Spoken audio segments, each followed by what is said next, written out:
Pernah kepikiran nggak sih kalau di dalam kepala kita itu sebetulnya ada peta rahasia?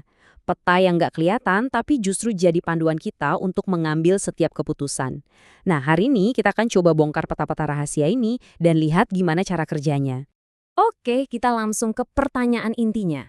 Anda mungkin sebagai manajer atau pemimpin tim udah nyusun rencana yang keren banget, semua dipikirin matang-matang. Tapi kok begitu dijalankan, hasilnya malah jauh dari harapan ya? Kenapa ya hal kayak gini sering banget terjadi? Coba deh lihat paradoks ini. Kita bikin promosi besar-besaran dan sukses, tapi kok malah banyak pelanggan yang kecewa karena layanan jadi lambat. Atau kita terapkan sistem baru biar kerja lebih efisien, tapi anehnya semangat tim malah jadi turun.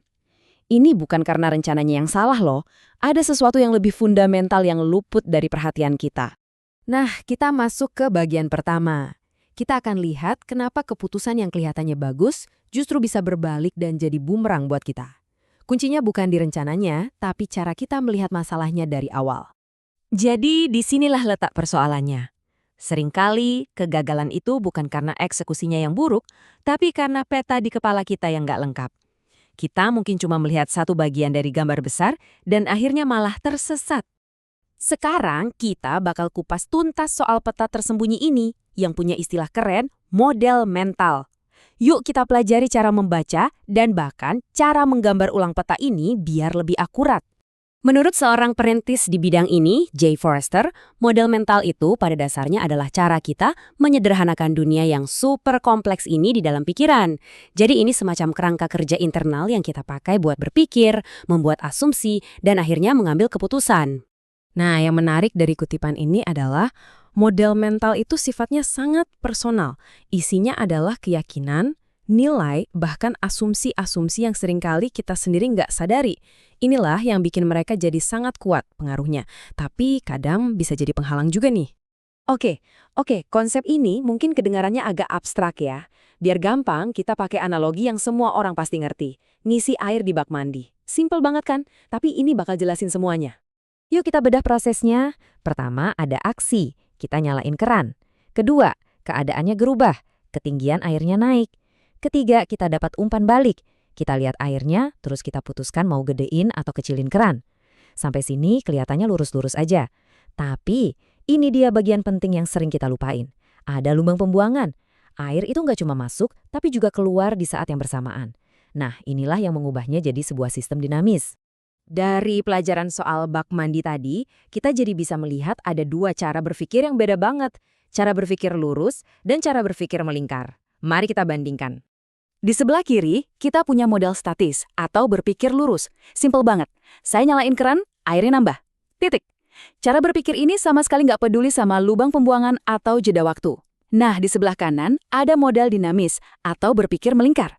Di sini kita sadar kalau ketinggian air itu adalah hasil interaksi antara aliran yang masuk dan aliran yang keluar. Ini adalah cara berpikir sistem. Dan disinilah relevansinya buat kita. Di dunia bisnis, keran itu bisa jadi kampanye marketing kita.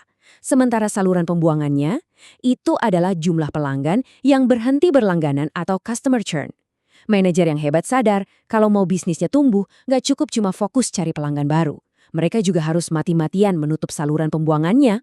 Sekarang, mari kita ganti air di bak mandi dengan variabel bisnis beneran. Lihat diagram ini. Di sini ada kinerja, kapasitas, sama permintaan. Perhatikan deh panah-panahnya. Ini nunjukin gimana semuanya saling terhubung, saling mempengaruhi, saling dalam sebuah lingkaran umpan balik yang terus-menerus. Kalau kita naikin satu hal, bisa jadi ada hal lain yang turun di tempat yang nggak kita duga. Inilah kekuatan dari berpikir sistematis. Terus apa gunanya semua ini? Di bagian terakhir ini kita akan lihat gimana cara mengadopsi model mental dinamis ini bisa jadi senjata rahasia Anda dalam menyusun strategi. Keuntungannya tuh nyata banget. Anda jadi bisa mengantisipasi efek samping yang tak terduga. Anda juga jadi lebih sabar karena paham bahwa antara aksi dan hasil itu butuh waktu. Dan yang paling penting, Anda berhenti sibuk memadamkan kebakaran-kebakaran kecil dan mulai fokus menyelesaikan akar masalah yang sebenarnya. Ini bukan cuma teori loh. Penelitian membuktikan kalau model mental yang akurat itu langsung meningkatkan kinerja. Sebagai penutup, saya mau tinggalkan satu pertanyaan untuk Anda renungkan. Coba pikirkan satu tujuan paling penting yang sedang Anda kejar saat ini. Sekarang, coba deh petakan. Apa keran yang lagi terus-terusan Anda putar?